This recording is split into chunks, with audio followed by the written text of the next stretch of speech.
What is going on, everyone? Tim from Tierfon Orbital. So, today I'm going to be taking another liberty and I will be going over a personal hilt.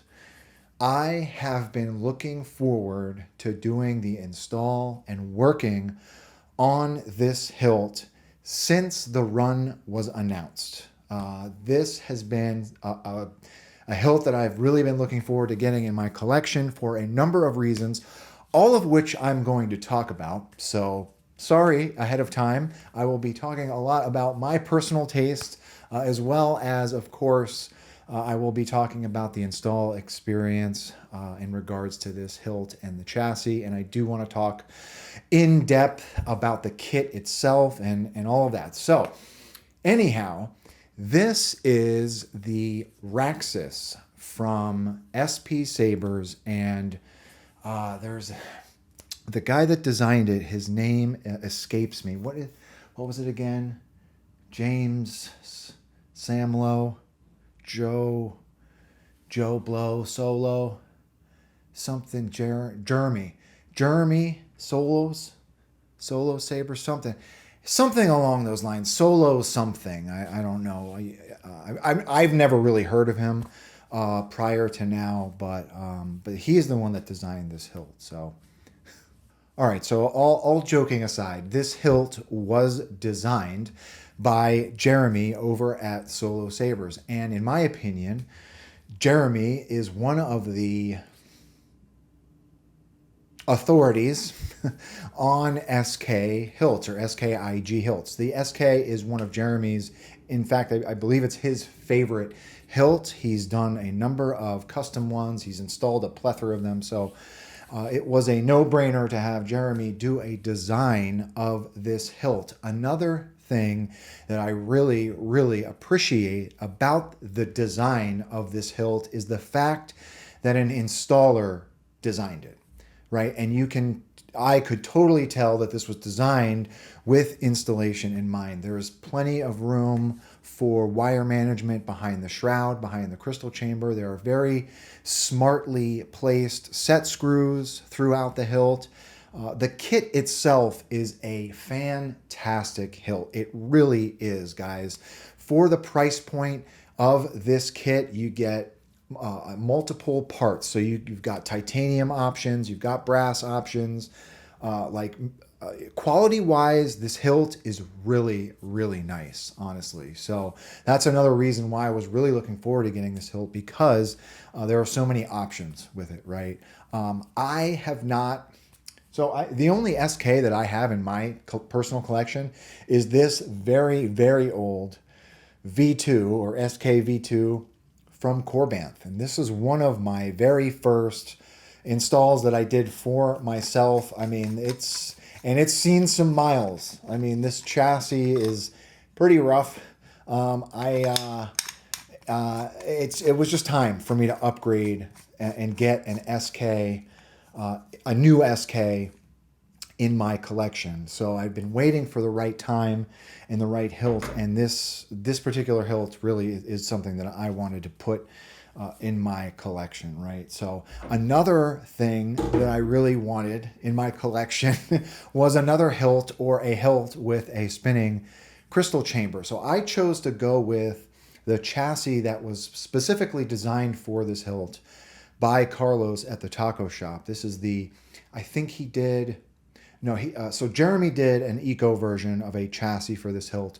Carlos from the taco shop designed a Metal Master reveal chassis that it looked beautiful. Like, the renders look beautiful, and the fact that it has a spinning crystal chamber is what also sold me.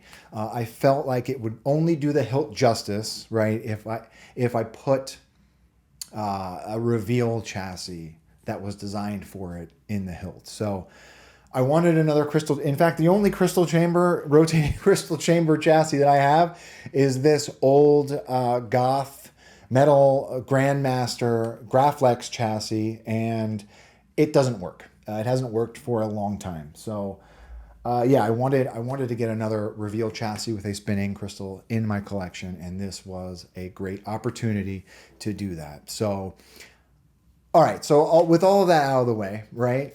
I want to come up top and talk about the hilt. I want to talk about what my weathering process was for this hilt.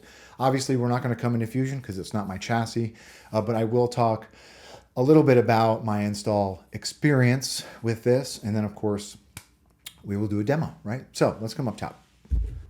Okay, so here it is. I have already taken the grip off of this hilt.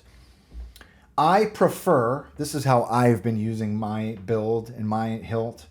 I prefer to leave the battery cover and the board cover off. This is a very, very tight build.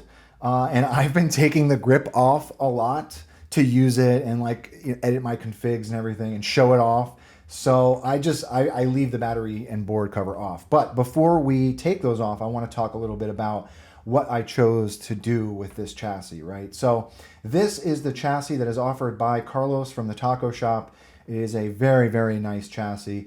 I chose to go with a couple of different metal options with mine, right? So the battery cover is in steel.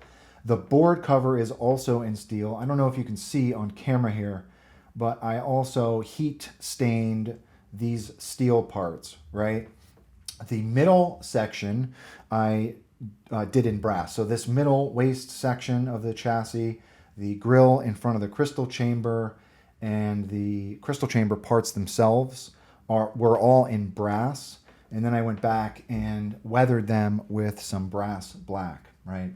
I chose to keep the rotating gate that goes around the crystal. I chose to keep that in a polished brass. I really wanted that to stand out as a showpiece. So that is just regular raw polished brass, okay? I also put a real quartz point in here. I made like a 3D printed resin crystal holder, and I put a real quartz point in there, and it kind of sticks up into that crystal chamber gate, rotating gate, so it looks like it's rotating around the crystal. Really, really nice, nicely done chassis.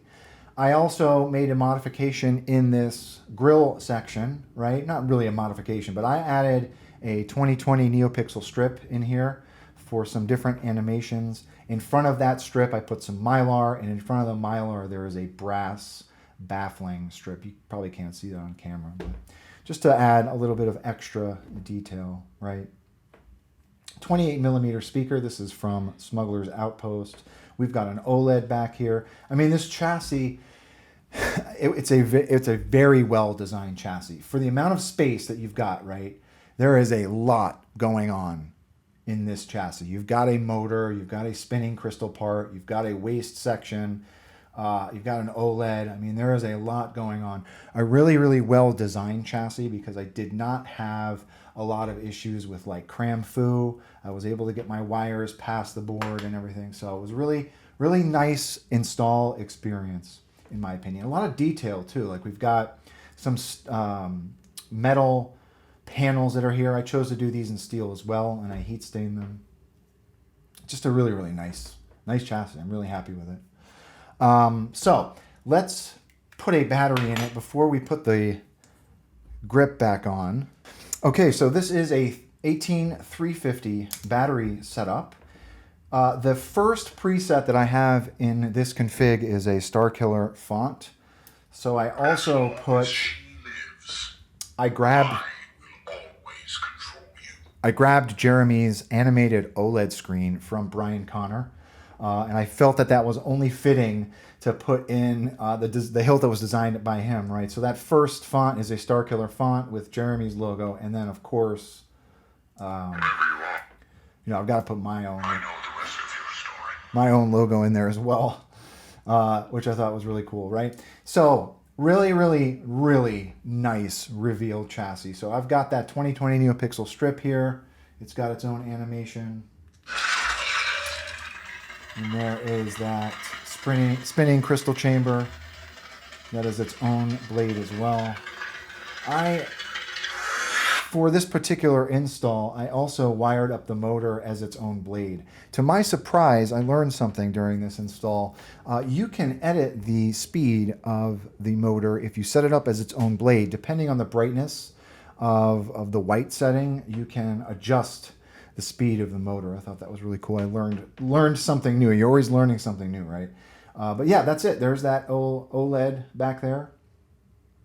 Really, really happy with this hilt. Nice looking hilt.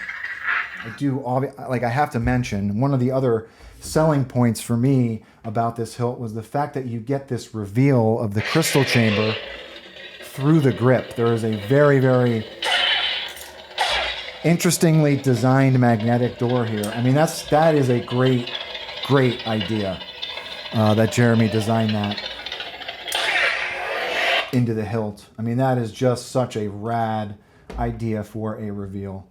Completely neglected to go over what I did weathering wise to this particular hilt, right? So I started off, I noticed the progress pictures that Jeremy posted when he was doing his weathering rounds on the Raxuses that he had commissions on. And he had painted this part of the grip black, and I really, really liked the way that looked, right? So the first thing that I did was tape off this section of the grip. I did 2 passes of Tamiya matte black on that. I didn't seal it because I wanted to come back, obviously, with aluminum black, but I also wanted to get scuffs in that black paint while I was weathering. So it looked like paint chipping, right? I wanted it to look used. So I painted that. I removed these brass ribs. This is another, to me, when I see a hilt with so many modular parts, that is what, to me, that makes a hilt a premium quality hilt. You've got so many parts that you can remove and weather. So a lot of this stuff is modular, like the pommel cap, these fins come off. So when I was doing my weathering on this, I took the ribs off, right? These steel plates were also removable. They came to me already adhered on some like 3M mounting tape, really, really strong, like industrial type stuff. I removed that because I wanted to heat stain these. These are all steel. So I took these off, heat stained them, went back over the heat stain with some steel wool. A lot of people were asking how I got the channels in here to stay gold with heat staining. I just heat stained them and then came back and wiped off the heat stain with steel wool. And the gold heat stain color just remains in those channels, right? Brass black on the ribs. And then, of course, I did my pass of aluminum black on the whole thing. I also added some burnt sienna wash in the crevices here to make it look a little rusty and grimy. The bars in this hilt, the kit comes with brass, clear, and titanium. To me, obviously, I like the look of heat-stained titanium. You can't get those deep violets and blues on steel. Personally, I happen to love the way heat-stained titanium looks. A lot of people don't like it because apparently lightsabers don't really get hot, so they're not supposed to have heat staining. To me, it looks cool, so that's what I did with my bars, okay? The probe above the crystal is titanium as well, so I heat stained that. And this ring, the emitter ring, is also titanium, and that has been heat stained, okay? So I went through with aluminum black on the whole thing and then sealed it, right, when I was done. I also added some brass mesh in this kidney-shaped hole here. I also added some gashes, like in the pommel, some battle scarring here, mild battle scarring on the control box. So yeah, really, really happy. Let's come down to the bottom. I could not wait to get started on this kit. So I watched its journey from Australia to the States. I watched it being shipped. The day that this was delivered, the day it hit my doorstep, I started weathering. And I couldn't wait to start on the project. I have set up, so as far as the config is concerned, right? Because there's so much going on in this hilt. I've got one blade as the middle animation. I've got one as the crystal, one as the motor. I did sub blades with the crystal chamber and emitter, and I have incorrectly assigned my neopixels. So the crystal pulses when the blade is off, but I've got one in the emitter lit. So I need to edit that in my config. That's why you see light coming out of the top there. I mean, it's probably my new favorite hilt, honestly. Keep forgetting, I don't have twist to activate set up on this.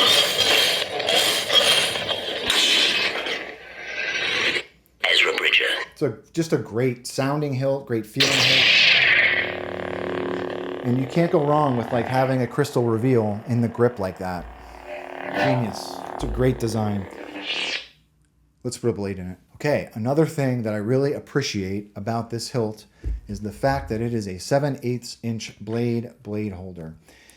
There is a very cleverly designed set of set screws in the bunny ears. I have just been tightening down my red eye. It seems to be a little bit long enough to secure the blade.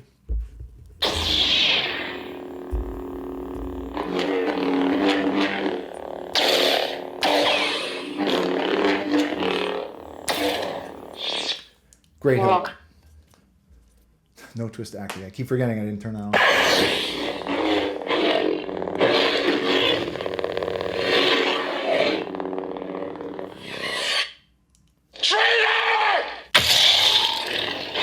Sounds so good. One more. I am Juhani.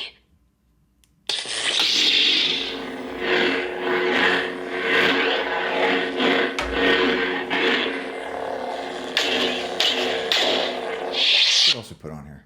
Hit it, PD.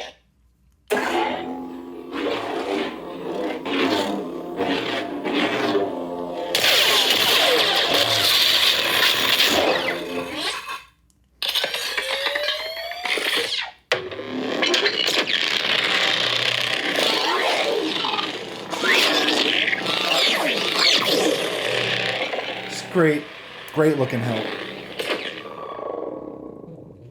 All right, so that's enough, right? I mean, I could stand here and film me playing with this lightsaber for another 15 minutes, but I don't want to bore everyone. So that is it, right? So final thoughts on this kit. For the money, for the price point, it is a phenomenal hilt. You get multiple options as far as parts are concerned. You get different crystal chamber bar material. You get titanium, brass, and there is a clear option as well, which I thought was pretty interesting. The kit even comes, like Sean has included this really nice pin plaque kind of deal. There is a blueprint that's included with the hilt. I don't know where the blueprint came from. Some hack probably designed it and they just threw it in. But there's a blueprint as well, which I thought was really great. But yeah, you get a lot with the kit. It's a great quality hilt. It probably sounds like this is a paid advertisement for SP Sabers and Solo Sabers, but I am just really happy with this hilt. It has become my daily driver lately. My Quartz is still behind the camera.